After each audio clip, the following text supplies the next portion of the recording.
Erravalli farm house కు మాజీ మంత్రి హరీష్ రావు చేరుకున్నారు. మాజీ సీఎం కేసీఆర్ తో భేటీ అయ్యారు హరీష్ రావు. కాళేశ్వరం కమిషన్ నోటీసులపై విచారణకు హాజరవుతానని కేసీఆర్ నిన్న వెల్లడించారు. ఈ నేపథ్యంలోనే కాళేశ్వరం కమిషన్ ఎదుట మాట్లాడాల్సిన అంశంపై కూడా ఇద్దరు నేతలు చర్చిస్తున్నారు.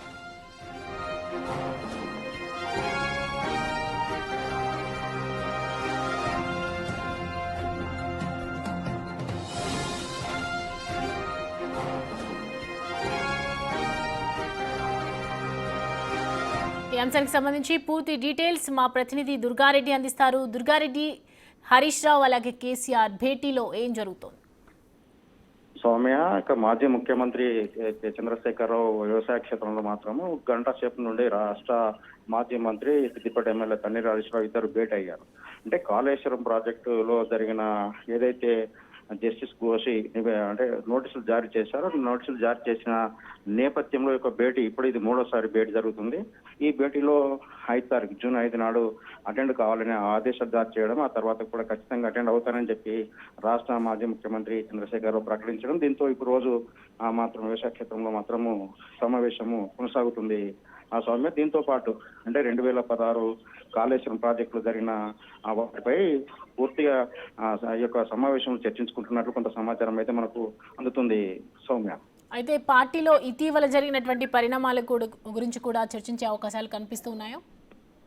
అంటే వాస్తవానికి ఎమ్మెల్సీకి కవిత చేసిన ఆరోపణల తర్వాత లెటర్లో రాసిన వాటిపై కూడా జూన్ 2 తారీఖు నాడు కొత్తగా పార్టీ పెట్టబోతున్నారని, ఆ తర్వాత కేసీఆర్ మాత్రం ఇరువురిని చర్చలకు పంపించినా కానీ సత్యమీర అనడంతో ఈ విషయం కూడా ప్రస్తావనకు వచ్చినట్టు తెలుస్తుంది. ఈ విషయం కూడా పూర్తిగా చర్చించిన తర్వాత అంటే 2 సారాంశాలు ఉన్నాయి, 2 అంటే ప్రధాన అంశాలు కూడా ఉన్నాయి. రెండింటి ఒకటి అంటే కవిత లెటర్ పై, ఆ తర్వాత కాళేశ్వరం ప్రాజెక్ట్ పై, రెండింటిపై కూడా పూర్తిగా ఈ యొక్క సమావేశం చర్చించిన తర్వాత ఏ విధంగా ముందుకెళ్లాలి, ఈ జూన్ 2 తారీఖు నాడు తెలంగాణ రాష్ట్ర అవతరణ వేడుకలో ఏ విధంగా ముందుకెళ్లబోతున్నామో అని చెప్పి కూడా అన్ని చోట్ల కూడా జెండాలు ఎగరవేసి తర్వాత తెలంగాణ రాష్ట్ర అవతరణ దినోత్సవ సందర్భంగా ఏమేమి కార్యక్రమం చేపట్టాలని కూడా ఈ యొక్క సమావేశంలో చర్చించినట్లు తెలుస్తుంది. దీంతో పాటు ఇక కవిత అదేవిధంగా కాళేశ్వరం వీటిపై కూడా దాదాపు గంటల నుంచి చంద్రశేఖరరావు, హరీష్ రావు ఇద్దరు కూడా సమావేశంలో చర్చించుకున్నట్లు, అదేవిధంగా దిశ నిర్దేశం ఏ విధంగా ముందుకెళ్తే బాగుంటుంది.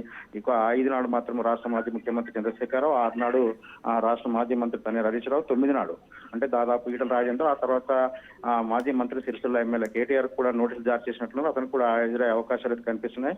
దీంట్లో ఒకవేళ నిజంగా జూన్ 5 నాటికి ఒక వారంలో టైం ఉంది కనుక ముందుగా చర్చించుకొని ఆ తర్వాత ఎలా ముందుకెళ్లాలని ఒక ప్రధానంగా యొక్క చర్చ మాత్రం కొనసాగుతున్నట్లు తెలుస్తుంది. 2 ప్రధాన అంశాలు కూడా ఇటు బీఆర్ఎస్ పార్టీలో కూడా ఇప్పుడు హాట్ టాపిక్ గా మారింది. దీంతో పాటు రాజకీయంలో కూడా బీఆర్ఎస్ కార్యకర్తలు ఆందోళన ఉంది. అంటే జూన్ కవిత బయటకు వెళ్ళిపోతుంది, సస్పెండ్ చేసి బయటకు వెళ్ళిన తర్వాత ఆమె పార్టీ పెట్టబోతుందా లేకుంటే కలిసి ఉంటారని కొంత ఆందోళన ఉంది కనుక వాటిన్నిటి కూడా పుల్ స్టాప్ పెట్టాలని ఒక నిర్ణయం ప్రకారంగా అయితే ఈ సమావేశం చర్చిస్తున్నట్లు తెలుస్తుంది సౌమ్య.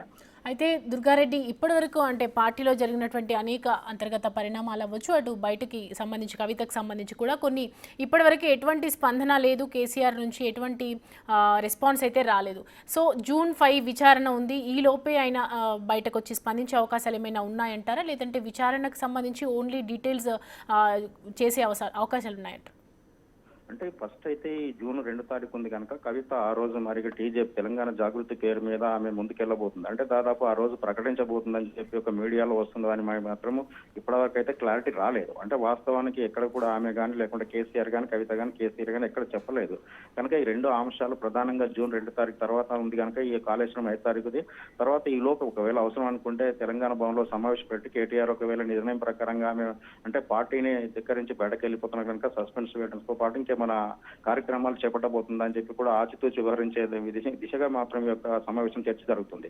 దీంతో పాటు కాళేశ్వరం ఖచ్చితంగా అటెండ్ అవుతానని చెప్పి రాష్ట్ర మాజీ ముఖ్యమంత్రి చంద్రశేఖరరావు ఆలోచన ఉన్నట్టు తెలిసింది. దీంతో పాటు ఇక్కడ వెళ్తే మాత్రం ఎవరు ముందుకెళ్ళినా ఎవరు ఏ విధంగా వెళ్ళినా ఆ రోజు పరిణామాలు ఏంటి, కాళేశ్వరం తెలంగాణ రాష్ట్రానికి తలమానికంగా తయారు చేసినాం కనుక అందులో కొంత ఏమైనా ఉంటే వెసులుబాటు ఉందా లేకుంటే ఏమన్నా అంటే జరిగే పరిణామాలు అంటే ఆ రోజు కాళేశ్వరం చోట్ల కొన్ని చోట్ల నిర్మాణము అంచనా వ్యయంతో పాటు కొన్ని చోట్ల కుంగిపోవడం, కొన్ని చోట్ల అంటే అక్కడ ఏర్పడ్డ సమస్యలు పరిష్కారం దిశగా ఎందుకు వెళ్ళలేకపోయినాము, వెళితే ఏ విధంగా ప్రతిపక్షాలు మనమే రాష్ట్ర ప్రభుత్వము ఈ నోటీసులు జారీ చేసింది వాటికి క్లియర్ గా అంటే దాదాపు జరిగిన పరిణామాలతో ముందుకెళ్లాలనే దిశగా ఈ కార్యక్రమాలలో చర్చ జరుగుతున్నట్టు తెలుసు. దీంతో పాటు వాటి అటెండ్ అయ్యే పరిస్థితి అనుకోవచ్చు, కవిత విషయమే కానీ ఈ రెండింటికి దాదాపు జూన్ 2 వరకు ఈ లోపు మాత్రం ఒక నిర్ణయం తీసుకునే అవకాశం అయితే కనిపిస్తుంది సౌమ్య.